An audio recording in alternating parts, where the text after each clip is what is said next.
திருச்சிற்றம்பலம். நாம் சேஷாத்ரி சாமிகள் ஆசிரமம் சென்றிருந்தோம். அங்கு அவருக்கு குரு பூஜை விழா இன்று 24/12/2024 இன்று செவ்வாய்க்கிழமை தினம் நடைபெற உள்ளது. அதற்கான ஆயத்த பணிகள் நடைபெற்று கொண்டிருப்பதை நாம் பார்த்தோம். காமகோடி வம்சத்தில் வரதராஜன் மரகதாம்பாள் தம்பதியினருக்கு 1870 ஜனவரி 22ஆம் நாள் உத்தரமேரூர் அருகே வாவூர் கிராமத்தில் பிறந்தவர். இவர் பிறந்தது சனிக்கிழமை, அஸ்தம நட்சத்திரமாகும். சாஸ்திரங்களை கற்று வல்லவராக இருந்தார். சேஷாத்ரியின் 14 வயதில் அவருடைய தகப்பனார் இறந்துவிட்டார்.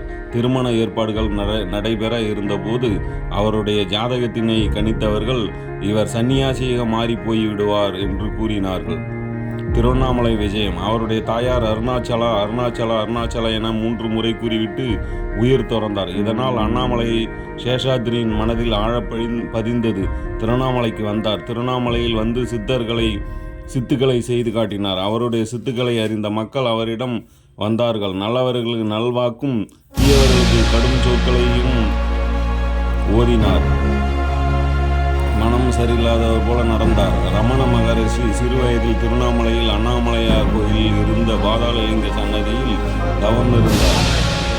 சிற்றம்பலம்.